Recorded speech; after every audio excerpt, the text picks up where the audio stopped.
Assalamualaikum warahmatullahi wabarakatuh. Selamat pagi teman-teman semuanya. Yang saya hormati Bapak Suprihanto Sugiarto, SEIMH, selaku dosen pengampu mata kuliah Fikih Muamalah Kontemporer, dan teman-teman mahasiswa yang berbahagia. Langsung saja di sini kami dari kelompok 3 dengan anggota saya sendiri Nanda Rahmadanisa NIM 2040-2010, Shelly Widya Liscaria Putri NIM 2040-2012, dan Safira Putri Maharani Eka Deli NIM 2040-2015. Di sini kami akan mempresentasikan materi mengenai leasing dan ijarah muntahiyah bi'al tamlik. Nah, pokok bahasan yang akan kita bahas pada pagi hari ini adalah yang pertama, pengertian leasing. Yang kedua, leasing dalam perspektif fikih. Yang ketiga, pengertian ijarah muntahiyah bi'al tamlik. Yang keempat, rukun dan syarat ijarah muntahiyah bi'al tamlik. Yang kelima, aplikasi ijarah muntahiyah bi'al tamlik. Dan yang terakhir, perbedaan antara leasing dan ijarah muntahiyah bi'al tamlik. Baik, kita langsung saja masuk pada materi yang pertama, yaitu pengertian leasing. Leasing berasal dari bahasa Inggris, yaitu lease yang artinya menyewakan. Sewa guna usaha atau leasing awalnya dikenal di Amerika Serikat pada tahun 1877. Kemudian pertama kali dikenalkan di Indonesia pada tahun 1974. Meskipun berawal dari kata lease yang artinya menyewakan, akan tetapi leasing tidak dapat dipersamakan dengan sewa menyewa biasa, karena di dalam leasing terdapat beberapa syarat tertentu yang harus dipenuhi. Nah, pengertian leasing menurut Keputusan Menteri Keuangan nomor 11/KMK.01/1991 tanggal 21 November 1991 tentang kegiatan sewa guna usaha. Sewa guna usaha adalah kegiatan pembiayaan dalam bentuk penyediaan barang modal baik secara guna usaha dengan hak opsi atau finance lease maupun sewa guna usaha tanpa hak opsi atau operating lease untuk digunakan oleh lisi selama jangka waktu tertentu berdasarkan pembayaran secara berkala. Finance lease merupakan kegiatan sewa guna usaha di mana lisi pada akhir masa kontrak mempunyai hak opsi untuk membeli objek sewa guna usaha berdasarkan nilai sisa yang telah disepakati. Sedangkan operating lease tidak mempunyai hak opsi untuk membeli objek sewa guna usaha. Selanjutnya, Komar Adesasmita memberikan definisi mengenai leasing adalah kegiatan yang menyangkut mengenai perjanjian-perjanjian yang dalam mengadakan kontrak bertitik pangkal dari hubungan tertentu di antara lamanya suatu kontrak dengan lamanya pemakaian dari barang yang merupakan objek kontrak dan disepakati bahwa pihak yang satu atau lessor tanpa melepaskan hak miliknya menurut hukum berkewajiban menyerahkan hak nikmat dari barang itu kepada pihak lainnya yaitu lisi. Sedangkan lisi berkewajiban membayar ganti rugi yang memadai untuk menikmati barang tersebut tanpa bertujuan untuk memilikinya. Nah, dari pengertian di atas dapat disimpulkan bahwa leasing adalah perusahaan yang memberikan jasa dalam bentuk penyewaan.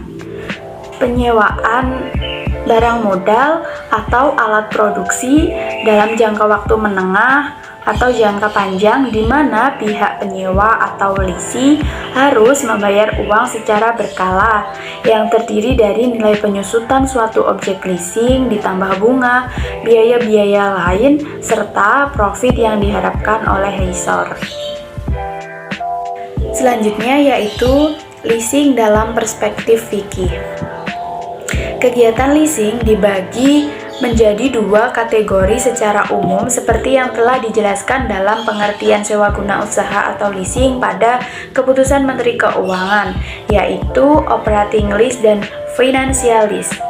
Operating lease adalah suatu proses menyewa suatu barang guna mendapatkan manfaat yang disewanya tanpa terjadi pemindahan kepemilikan aset baik di awal maupun di akhir periode. Sewa jenis pertama ini serupa dengan konsep ijaroh di dalam syariah. Sedangkan financial lease merupakan suatu bentuk sewa di mana pada akhir periode penyewa diberikan pilihan untuk membeli atau tidak membeli barang yang disewakan. Namun praktiknya, terkhusus di Indonesia, sudah tidak ada opsi karena sudah dikunci di awal periode. Pada intinya, pada financial lease terdapat dua proses akad, yaitu sewa sekaligus beli. Nah, hal ini yang menjadi penyebab mengapa leasing bentuk ini disebut dengan sewa beli. Kegiatan leasing dengan jenis operating lease yang dalam istilah muamalah biasa disebut dengan ijaroh diperbolehkan oleh syarak dengan dasar hukum. Yang pertama Al-Quran, yaitu pada surah Al-Baqarah ayat 233 yang artinya, dan jika kamu ingin anakmu disusukan oleh orang lain, maka tidak ada dosa bagimu apabila kamu memberikan pembayaran menurut yang patut. Bertakwalah kamu kepada Allah dan ketahuilah bahwa Allah Maha melihat apa yang kamu kerjakan. Quran Surah Al-Baqarah ayat 233. Dalam ayat tersebut diungkapkan apabila kamu memberikan pembayaran yang patut. Ungkapan tersebut menunjukkan adanya jasa yang diberikan atas kewajiban membayar upah secara patut. Dalam hal ini termasuk di dalamnya transaksi kegiatan leasing. Dasar hukum kedua yaitu hadis. Diriwayatkan dari Ibnu Abbas bahwa Rasulullah SAW bersabda, "Berbekamlah kamu, kemudian berilah olehmu upahnya kepada tukang bekam itu." Hadis riwayat Bukhari Muslim. Dan dasar hukum yang ketiga adalah ijma. Para pakar keilmuan serta cendekiawan sepanjang sejarah di seluruh negeri telah sepakat akan legitimasi ijaroh. Nah, sedangkan mengenai jenis financial lease, terdapat beberapa fakta yang menunjukkan bahwa transaksi ini haram. Di antaranya, pertama, dalam transaksi tersebut terdapat penggabungan dua akad, yaitu sewa-menyewa dan jual-beli. Padahal, dalam syarak dilarang melakukan penggabungan akad menjadi satu, sesuai dengan hadis yang diriwayatkan oleh Ahmad. Nabi SAW melarang dua kesepakatan dalam satu kesepakatan. Hadis riwayat Ahmad. Dalam hadis tersebut telah dijelaskan bahwa dilarang menggabungkan dua akad menjadi satu. Misalnya menggabungkan dua akad jual beli atau menggabungkan akad jual beli dengan akad sewa. Yang kedua, biasanya dalam akad leasing terdapat bunga.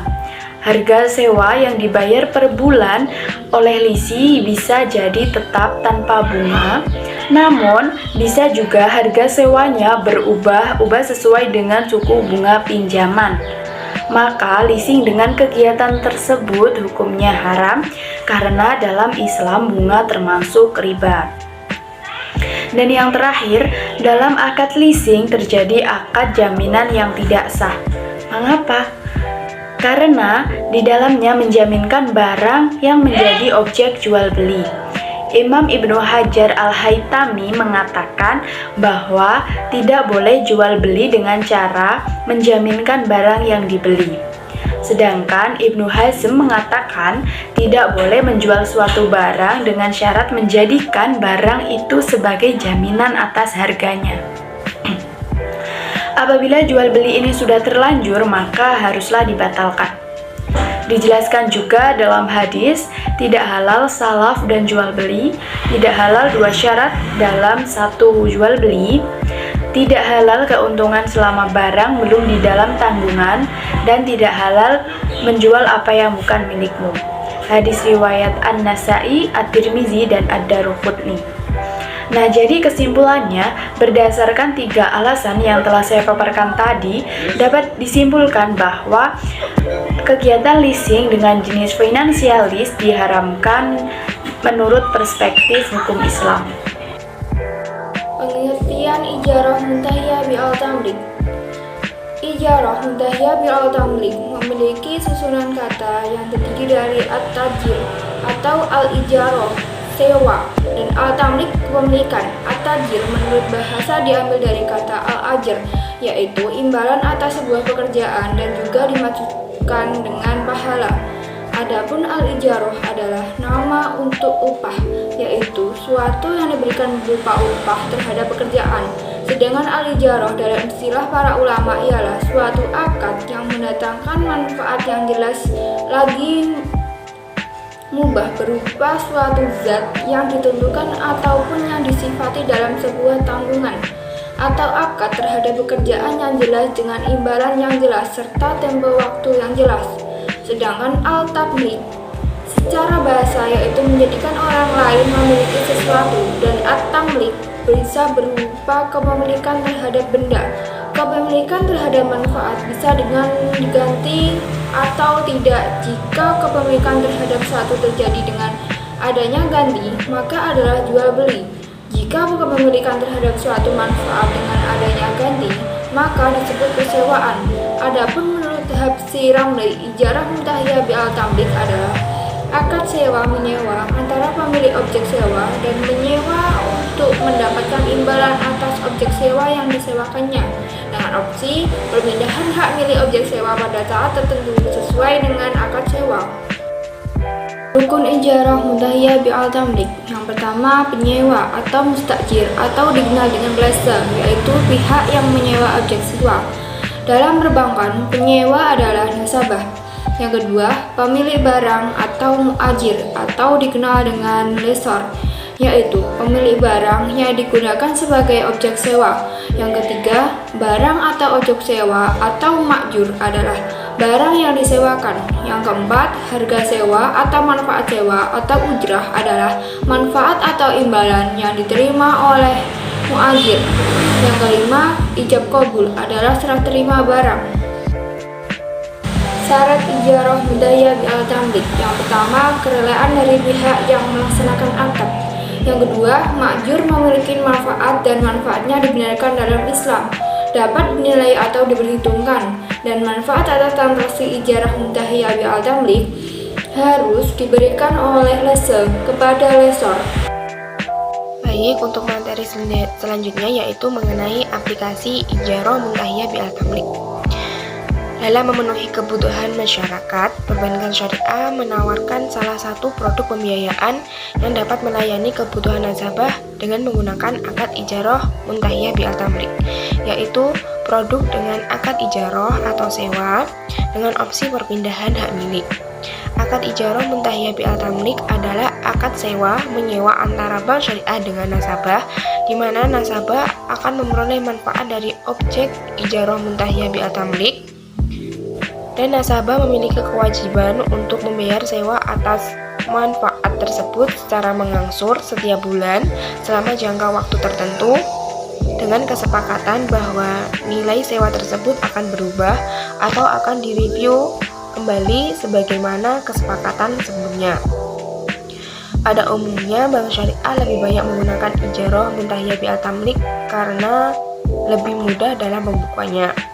Aplikasi ijarah muntahiyah bil-tamlik dalam perbankan syariah bisa berupa yang pertama, pembiayaan investasi seperti untuk pembiayaan barang-barang modal seperti mesin-mesin. Yang kedua yaitu pembiayaan konsumen seperti untuk pembelian mobil, rumah, dan sebagainya. Selanjutnya yaitu mengenai tahapan-tahapan ijarah muntahiyah bil-tamlik dalam bank syariah. Yang pertama yaitu nasabah menjelaskan kepada bank bahwa suatu saat di tengah ataupun di akhir periode ijarah ia ingin memiliki aset tersebut. Yang kedua, setelah melakukan penelitian, bank setuju akan menyewakan aset itu kepada nasabah. Yang ketiga, apabila bank setuju, bank terlebih dahulu memiliki aset tersebut. Yang keempat, bank membeli atau menyewa aset yang dibutuhkan oleh nasabah. Yang kelima, bank membuat perjanjian ijarah dengan nasabah untuk jangka waktu tertentu dan menyerahkan aset tersebut untuk dimanfaatkan. Yang keenam yaitu nasabah membayar sewa setiap bulan yang jumlahnya sesuai dengan kesepakatan. Yang ketujuh, bank melakukan penyusutan terhadap aset.